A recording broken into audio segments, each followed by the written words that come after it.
मोलकी मंडळाचे अध्यक्ष अशोक दादा, माजी जिल्हा परिषद अध्यक्ष नितेश दादा, ॲडव्होकेट सुधीर भाऊ आणि सामाजिक राजकीय सगळ्या क्षेत्रात हिरिरीने काम करणारे असे आमचे सहकारी रामसिंग दादा वडवी, सगळ्यांचे ज्येष्ठ दिनकर दादा, बहादूर सिंग गुरुजी, त्याचबरोबर माजी सरपंच संपाताई, राजमहिषा सरपंच सो यमुनाताई आणि माजी जिल्हा परिषद सदस्य सो जमुनाताई आणि ज्यांनी आत्ताच आपल्या सगळ्यांना मार्गदर्शन केले ते कथाकार प्रवचनकार प्रतापदादा, व्यासपीठावर उपस्थित अमृत भाऊ, सरपंच रशन भाऊ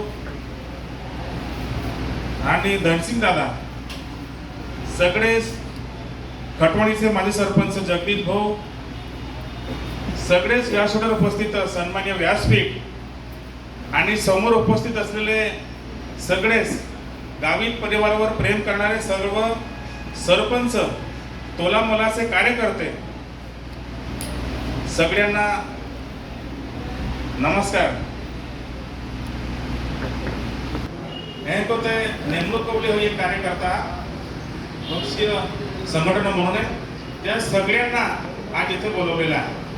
तुम्ही सगळे इतक्या मोठ्या संख्येने इथे उपस्थित झाला, त्यामुळे निश्चितच गावाच्या मतदार यादीचं काम चांगलं होईल आणि त्याचबरोबर जनगणनेचं काम सुद्धा चालू आहे. पण जनगणनेचं काम शासकीय अधिकारी करतीलच, आपल्याला ती माहिती द्यायची आहे. पण त्याच्या अगोदर आपल्याला आपल्या गावाच्या आपली मतदार यादीतलं आपली नावं जे आहे त्याचं पडताळणीचं काम चाललेलं आहे, पुनर्निरीक्षण चाललेलं आहे, मतदार यादी चेकिंगचं काम चाललेलं आहे. त्याच्यामध्ये जे मयत झाले असेल, जे डबल नाव असेल ते सगळं कमी होतील किंवा ज्या मुली लग्न करून आपण आणलेले आहे आपल्याकडे सून म्हणून, त्यांचं नाव जर समजा 2002च्या मतदार यादीत नसेल, मग त्यांच्या आई वडिलांकडचा पुरावा आपल्याला आणावा लागेल. त्यांच्या आई वडिलांचा मतदार यादीचा भाग क्रमांक अनुक्रमांक आपल्याला आणावा लागेल. त्यासाठी आज BLO 2 यांना सुद्धा एक फॉर्म नमुना आपण सगळ्यांना वाटणार आहे. तो फॉर्म त्या सगळ्यांनी भरून द्यायचा आहे. ही पार्टीचं जरी काम असलं तरी हे शासनाच्या निगडीत काम आहे आणि ते शासनाचे जे की BLO म्हणून नेमणूक केलेले शिक्षक, त्यांना जोडून आपल्याला हे काम करायचं आहे. त्याशीच मला वाटतं आता मागे 4-5 दिवसापूर्वी तहसील कार्यालयामध्ये बैठक बोलवली होती सर्व पक्षाच्या प्रमुखांना, त्यात मग तालुका प्रमुख असेल किंवा इतर यांना, आणि त्या ठिकाणी सगळ्यांची पडताळणी तरी सगळ्यांना माहिती दिली गेलेली आहे. त्यामुळे आता वेळ कमी आहे, खूप कमी कालावधीमध्ये SIRचा प्रोग्राम समाप्त होणार आहे. त्यामुळे आपल्या सगळ्यांची नावं, आपल्या परिवाराशी, आपल्या नात्याशी सगळ्यांची नावं आपल्याला पडताळणी करून घ्यायचं आहे. आपला भाग हा अति दुर्गम आहे. तीन में तारो कोटा कोडो मिलतो ना, कोडो का मजरीम जातो रहे, कोडो का एकदा एकू टेबेको रहे, त्या माहिती पडती ना आणि ते में त्या नाव कमी रद्द राहतो. ते काजे आपा कार्यकर्ता कालची लोक इथे त्या व्यक्तीपर्यंत आपण पतिलो होय आणि त्याचं नाव होय तर मतदार यादीने होय की टोमॅटो हे पडताळणी करायची आहे. आता फक्त मतदार यादीचं मॅपिंग झालेलं आहे. मॅपिंग मध्ये सगळ्यांची नावं आलेली आहेत. पण आता फॉर्म परत प्रत्येक घरोघरी जाऊन फॉर्म भरणार आहे. त्या फॉर्म भरताना सगळ्यांनी आपला फॉर्म भरून घ्यायचा आहे आणि त्याला लागणारे सगळे पुरावे आपल्याला त्याचे जोडायचे आहे. हे भारत सरकारने लागू केलेला कार्यक्रम आहे, सगळ्यांसाठी महत्त्वाचा आहे. हा कार्यक्रम परत 20 वर्षानंतर येईल. त्यामुळे ही आलेली संधी आपल्याला जाऊ द्यायची नाही आहे. एक जरी मतदार यादीतलं नाव कमी झालं तरी सुद्धा आपलं नुकसान आहे. येणाऱ्या निवडणुकामध्ये परत ते नाव आपल्याला अडचणीचं होईल, म्हणून आपल्या कार्यकर्त्याची नावं किंवा आपल्या मतदाराची नावं जेणेकरून कशी कमी होणार नाही ते आपल्याला बघायचं आहे. आता निवडणुका पुढे गेलेल्या आहेत. जिल्हा परिषद पंचायत समितीची निवडणूक लागेल. जोरा संकटामधून बाहेर आलेले आहे. हे स्प्रिंग गावी साहेबांना मृत्यूशाहीमधून परत या गुन्ह्यामध्ये घेऊन आलेला आहे. त्यासाठी गावी साहेब कोणत्या राजकीय फळ्यासमोर गावी साहेब झुकला नाही. म्हणूनच सगळे एक होऊन गावी साहेबांना विरोध करतात, गावी साहेबांच्या विरोधात म्हणतात ना की बंदर के हात में मशाल दिया तो पुरे जंगल को आग लगा देगा. तसा तो आपला आमदार हा एक बंदर सारखा आहे, त्याला याचे एलिक्यू कर त्याचे एलिक्यू कर, याला जेलमध्ये टाका, याच्याशिवाय दुसरं दिसत नाही. या मतदारसंघामध्ये खूप समस्या आहे. या जिल्ह्याचा या बरोबरच या मतदारसंघाचा जो विकास केला तर फक्त आणि फक्त गावी साहेबांनी केला. आज मी जी गावं ग्रामीण भागामध्ये जे कामं चालू आहेत ती मग विद्युतीकरणाची असेल, रस्त्याची असेल, पिण्याच्या पाण्याची असतील, ते फक्त आणि फक्त गावित परिवाराने मंजूर करून दिलेले आहेत. गावित साहेब आदिवासी विकास मंत्री असताना कोट्यवधी रुपयाची रस्त्याची कामं दिली, प्रत्येक ठिकाणी शाळेला इमारत दिली आणि सुप्रियाताई जिल्हा परिषदेचे अध्यक्ष असताना जल जीवन मिशनचे कामं मोठ्या प्रमाणात केली. आणि त्याचबरोबर ग्रामीण भागामध्ये जिथे रस्ते नाही, जिथे शाळा आहे, जिथे अंगणवाडी आहे, जिथे दवाखाना आहे, त्यांना जोडण्यासाठी साखो पुलांचं सुद्धा मोठं झाडं मिळण्याचं काम सुप्रियाताईंच्या नेतृत्वाखाली झालेलं आहे. परंतु आमदार उत्सुक काय करतो, भूमिपूजनला जातो, उद्घाटनला जातो आणि सांगतो की त्या गाव प्रश्न माहिती सोडवूया. आणि एक तरी काम दाखवा की आमदाराने ते प्रश्न सोडवलेले आहे आणि 1000 रुपये बक्षीस मिळवा, अशी आमची खुलेआम त्यांना आव्हान आहे. कामं करायची नाही, परंतु कार्यकर्त्याला वेठीत धरायचं. त्याच्या पार्टीमध्ये कोणी प्रवेश करत नाही, मग त्रास द्यायचा. पण त्रास दिल्याने काय होत नाही. आमदार आमच्या पाडवीने आमचा बी जुना इतिहास बघून घ्यावा. आम्ही पण जशाच तसे आहे. पण काय आहे, थोडंसं या दुनियेत आलेलं आहे, तर ही दुनिया जशी चालते तसं आम्हाला चालायचं. आपल्या लोकांची कामं करायची आणि समाजाला पुढे घेऊन जायचं. खूप समस्या. अरे त्या नर्मदेमध्ये आता काल परवा 3 बालकं गेली. तिथे सातवणा करायचे काम कोणाचं आहे? आमदारचं आहे. आमदार खासदारचं काम आहे. आमदार खासदारने त्यांना मदत मिळवून दिली असती, किंवा त्या गरीब शेतकऱ्यांचे बैल मरून जातो आणि कधी कधी त्या बैलासोबत त्या शेतकरी त्या शेतमालकाला झोपावं लागतं. अशी परिस्थिती ग्रामीण भागाची आहे. त्यांना मदत करून दिली पाहिजे आमदार खासदारांनी. परंतु आमदार आणि खासदारांना तो महेश तवळ, प्रताप दादा किंवा किरसिंग वसावे किंवा अजून तो रशन पाडवी हेच दिसतात आणि त्यांच्या विरुद्ध एलिक्यू करायचं. आणि लोकांना पण काय वाटतं की आमदार आमच्या पाडीला सुपारी देऊन दिली की यांचा पुरा खात्मा. पण ते शक्य आहे का? या देशाचं संविधान किंवा या महाराष्ट्राच्या संविधानाच्या घटनेवर चालणारे सभागृह जे आहे ते 288 आमदारांचं आहे. 288 मध्ये आपला 1 नंबर आपल्याला लागतो. तर 1 नंबरच्या आमदारांना दुसरं कामच नाही की त्या विधानसभेमध्ये आमची नावं चालतात. आजकाल त्या विधानसभेमध्ये अक्कलकोट मतदारसंघाचं खूप नाव चालत आहे. आणि त्याच्यामध्ये आम्ही खास करून महेश तवळ जर समजा एक अदर कास्टचा माणूस आहे तर त्या असं त्याचं वक्तव्य होतं की त्याचं बोलण्याचं रूप कसा होता की त्याला फाशी देऊन टाका. मी सांगतो आहे, या सभागृहाचे सदस्य मी आहे, या सरकारमध्ये मी आहे. म्हणे आमचे पक्षाचे मुख्य नेते एकनाथ शिंदे साहेब आहे आणि तरी सुद्धा सरकार माझं ऐकत नाही. त्या महेश तवळला फाशी द्या, अशा प्रकारचं वक्तव्य आमदार करतो. हे कुठे घेऊन जायचं? हा विकास आहे का? त्या ग्रामीण भागामध्ये आज पण रस्ते नाही. रस्त्यावर चालायला रस्ताच नाही. इतकी भयानक परिस्थिती आहे. तो खासदार तर समजा झोपला. तो आमदार आहे तो एक सांड होते ना, ते एक सांड मातीचा आहे तर बदा सुनतो फिर आहे. अरे सुंदरडो ग्राम हे जात होतं, पण ते आईलाच नाही कोपड त्या कुठे देव पडणार ना. तो कुठे का तर ते आईलाच. अरे कार्यकर्ता की लागे है. अरे महेश तवळ जायला क्यों आखे व्यापारी होते महेश तवळ यायला क्यों?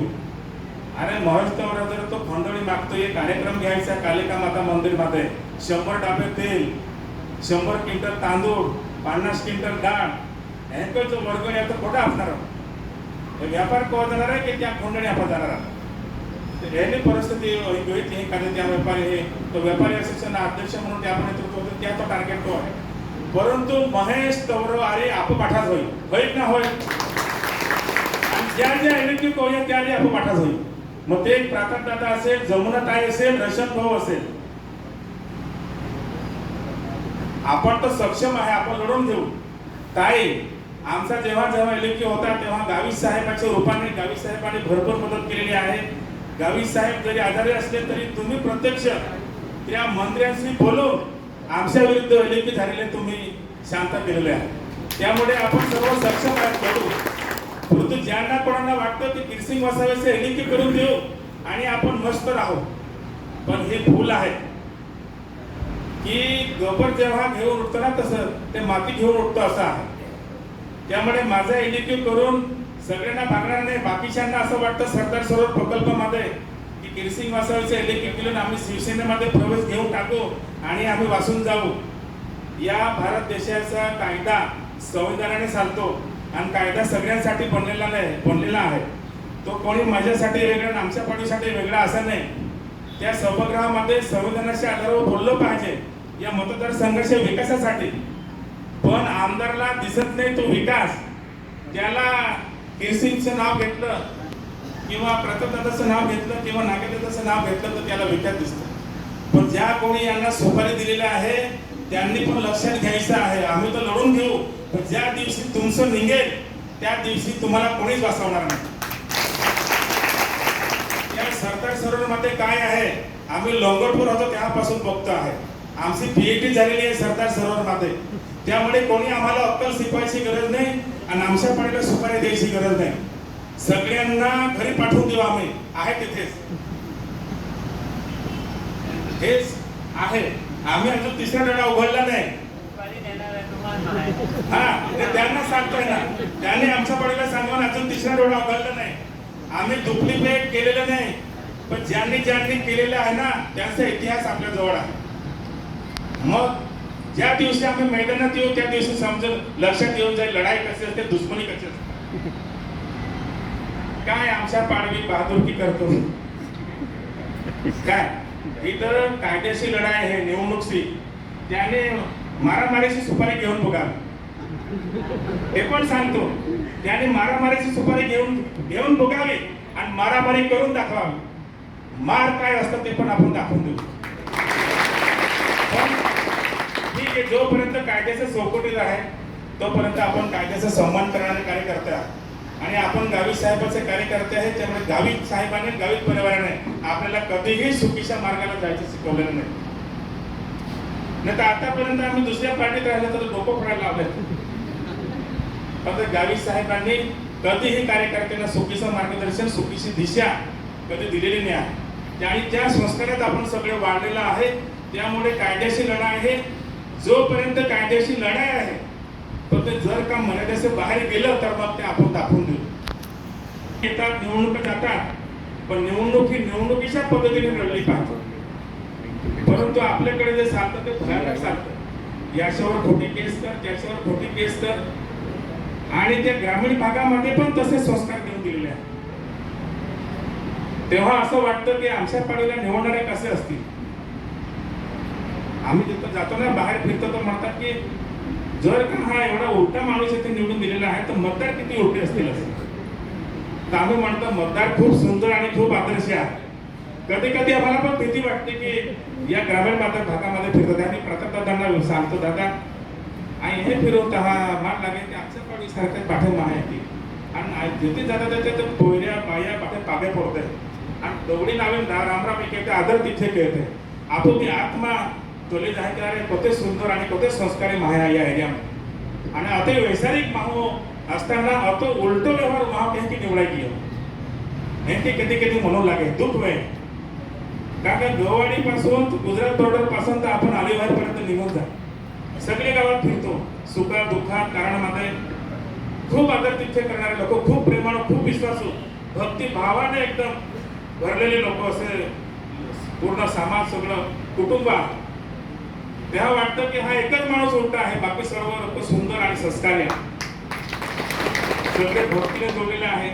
या एरियामध्ये या भूमीमध्ये प्रतापदादासारखा व्यक्ती एक प्रवचनकार, कथाकार आहे. त्यांचं कार्य खूप मोठं आहे. समाज परिवर्तनाचं, राजकारणाच्या पलीकडे जाऊन. तेव्हा आपल्याला असं वाटतं की एका आपला प्रतिनिधी एवढा चुकीचा आहे तर मग लोक किती चुकीचे असतील असं तसं नाही आहे. हा बाहेरच्या दुनियेमध्ये गैरसमज केलेला आहे. एक बेंडवाला आमदार असं पण त्यांची ओळख झालेली आहे. ही आपली नामुष्की आहे आपल्या मतदारसंघाची. आपल्या तालुक्याची नामुष्की येते, असं काय जाणार नाही. तो ठेकेदार आमदार आहे, तो जनतेच्या विकासासाठी झालेला आमदार नाही. 100 कोटीची कामं जरी समजा आली, गावी साहेबांच्या कालावधीत दिलेली सगळी कोयलीवीरमध्ये, मुतारी पण कोयलीवीरमध्ये, संडास पण कोयलीवीरमध्ये, गटार पण कोयलीवीरमध्ये, आणि दुसऱ्या तालुक्यात काही विकास दिसत नाही. दुसऱ्या तालुक्याला गरज नाही, धडगावला गरज नाही, अक्कलकोटच्या ग्रामीण भागाला गरज नाही. आणि जर का समजा दुसऱ्या योजनेतून मंजूर होऊन आलं की तिथे आधीच नारळ फोडायला पळून जायचं. तुम्हाला सगळ्यांना सांगतो, जी काय लाईटची कामं मंजूर आहे ती सुद्धा गावी साहेब आदिवासी विकास मंत्री असताना 398 कोटी रुपयाची तरतूद केली. त्या कामांना आता टप्प्याटप्प्याने निधी वितरित होतो आहे, ती कामं आता सुरू आहे. त्यामुळे कोणीही गैरसमज मध्ये राहायचं नाही की हे कामं आमच्या पाडवी करतोस. आता सगळे शिक्षित आहेत आणि आता सोशल मीडियाचा जमाना आहे, त्यामुळे सगळ्यांना माहिती आहे काम कोण करतो. त्यामुळे आपण अवस्थेच्या बाहेर जायचं नाही आहे. आपण आपल्याला गावी साहेबांसारखं नेतृत्व, हिनाताईसारखं तरुण नेतृत्व, आपल्याला उच्च शिक्षित उच्च विभूषित नेतृत्व आपल्याला भेटलेलं आहे. ज्या लोकांनी संविधानाच्या नावाने ज्या खासदारांना निवडून दिलं त्यांचा घोर निराश झालेला आहे. त्यामुळे त्यांनाही आता वाटतं की हिनाताई बरी होती, खूप मोठी चूक केलेली आहे. त्यामुळे पुन्हा पुन्हा आपल्याला चूक करायची नाही आहे. ज्या विधानसभेच्या नेतृत्वात हिनाताईंच्या रूपाने आपल्याला उमेदवार भेटला होता, उच्च शिक्षित डॉक्टर, दुसरे इंजिनियर पण होते, वकील पण होते, प्राध्यापक पण होते, तरी सुद्धा मतदारांनी आंखा बहादूरला मतं दिले. कुठे घेऊन जायचा विषय, काय शोकांतिका. मग शिक्षित तरुण त्या बेन पार्टीच्या धून मध्ये नासून सगळी परिस्थिती विसरून गेले काय.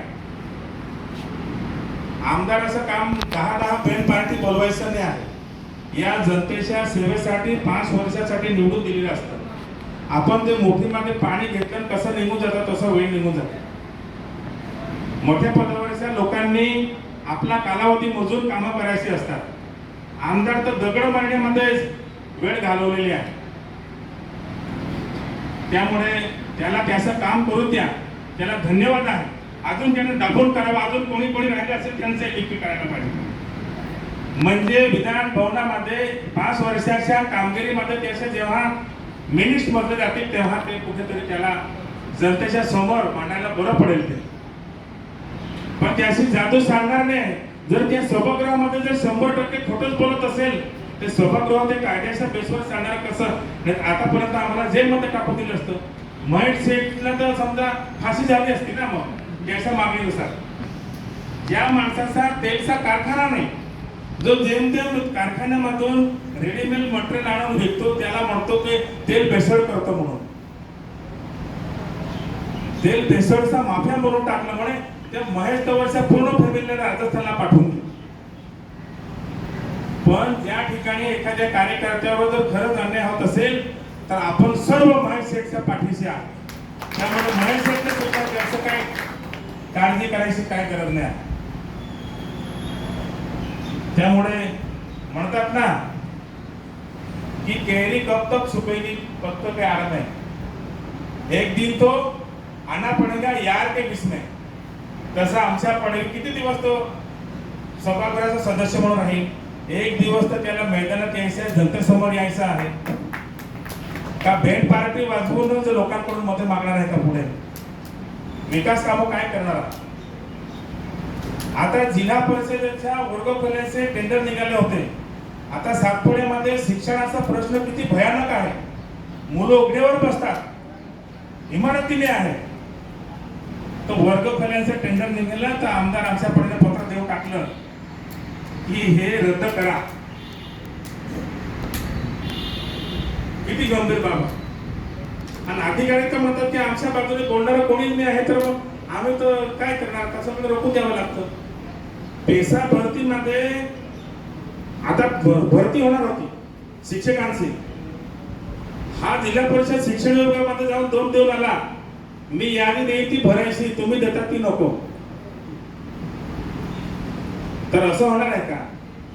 त्यासाठी काय प्रोसेस, काय पात्रता, काय गुणवत्ता ठरली असेल ना. तर हे असं सगळं काम चाललेलं आहे. जो ठेका त्याला मिळणार नाही हे त्याचा विरोध करायचं, पत्र द्यायचं, ते दाबून ठेवायचं. त्यामुळे खूपच गंभीर अशी परिस्थिती समोर आपल्याला उद्भवलेली आहे. आपण असेही कित्येक वर्षापासून आमदारांपासून वंचित होतो, त्यामुळे अजून 5 वर्षे आपण वंचित राहिलेलो आहे. त्यामुळे काळजी करायची गरज नाही. आपापलं काम आपल्याला करायचं आहे. आपल्या पक्षाचं, आपल्या संघटनेचं काम ताईसाहेबांच्या नेतृत्वाखाली आपल्याला करायचं आहे. या ग्रामीण भागाचं शिक्षणाचं, आरोग्याचा प्रश्न खूप गंभीर आहे. ते सर्व प्रश्न सोडवण्यासाठी आपण ताईच्या नेतृत्वाखाली सगळी मोहीम आपल्याला राबवायची आहे. ज्या ज्या ठिकाणी आपल्याला समस्या होईल, आम्ही कार्यकर्ते म्हणून या तालुक्यामध्ये आहेच. ते मग नागेशदादा असेल, प्रतापदादा असेल, आम्ही असेल, नितेशदादा असेल, या सगळीच आमची टीम. तुम्ही आमच्यापर्यंत मेसेज पोचवा. आम्ही तो मेसेज ताई साहेबांपर्यंत पोचवू, साहेबांपर्यंत पोचवू. आज साहेब पलंगावर बसताय, खुर्चीवर बसताय, फिरता आहेत. त्यामुळे अजूनही साहेबांचं मेमरी जी आहे जशीच तशी आहे. पूर्वी जशी होती, 5 महिने साहेब बेडवर असल्यानंतर पण साहेबांची मेमरी जशीच तशी आहे. त्यामुळे साहेब सहज फोन करतात, बोलतात. आम्ही तर जातो आहे मुंबईपर्यंत, साहेबांना भेटतोय. साहेबांकडनं फोन करून बाकीच्या समस्येचं आम्ही निराकरण करण्यासाठी साहेबांच्या माध्यमातून मंत्र्यांना वगैरे फोन लावायचं काम आम्ही करतोय. ताई आपल्यामध्ये बिलकुल सक्रिय आहे. त्यामुळे आपण सगळ्यांनी काळजी करायची नाही. त्यामुळे येणाऱ्या काळामध्ये जिल्हा परिषद, पंचायत समितीच्या निवडणुका येतील. त्याच्या आधी ग्रामपंचायत, सरपंचाच्या निवडणुका लागतील. त्या निवडणुकांना आपल्याला समोर जायचं आहे. आणि आपल्याला या तालुक्यामध्ये आपले सरपंच, आपले झेडपी मेंबर, आपले पंचायत समिती सदस्य मोठ्या संख्येने निवडून आणायचे आहे. आणि या जिल्ह्यामध्ये हिनाताईचा आणि गावी साहेबाचा हात आपल्याला मजबूत करायचा आहे. एवढं काम आपल्याला करायचं आहे. त्यासाठी आज झालेल्या BLO2 म्हणून सगळ्या कार्यकर्त्यांची जबाबदारी आहे. आपल्या गावामध्ये गेल्यानंतर जे जिल्हा परिषदेचे शिक्षक BLO1 म्हणून त्यांना नेमणूक केलेली आहे, त्यांच्या बरोबर बसून आपल्या आपल्या गावाच्या, आपल्या आपल्या बूथच्या मतदार याद्या आहेत त्याचं सेटिंग करून घ्यायचं, त्याचं मॅपिंग बघून घ्यायचं आहे. सगळ्यांची नावं बरोबर आलेली आहे का मूळ यादीप्रमाणे ते बघून घ्यायचं आहे. आणि आता मॅपिंगचं काम झाल्यानंतर जे काही फॉर्म भरून घ्यायचं आहे ते फॉर्म भरून घ्या. कोणी पोरगी मध्य प्रदेशातून आले असेल, कोणी गुजरातमधून आले असेल, तर त्या ठिकाणचं मतदार यादीचं हा क्रमांक आणि अनुक्रमांक आपल्याला आणायचं त्या परिवाराचं आणि आपल्याला इथे सबमिट करायचं, अशी ती प्रक्रिया होणार आहे. आणि त्यामुळे मला वाटतं आता बराचसा वेळ झालेला आहे. अजून आपल्याला ताईंचं मार्गदर्शन ऐकायचं आहे. त्यामुळे मी माझं बोलणं इथे थांबवतो. सगळ्यांना पुन्हा एकदा तुम्ही खूप मोठ्या संख्येने आलात म्हणून सगळ्यांना धन्यवाद. जय हिंद, जय महाराष्ट्र. सगळ्यांसाठी येथे जेवणाची व्यवस्था केलेली आहे. कार्यक्रमानंतर त्याची सूचना दिली जाईल.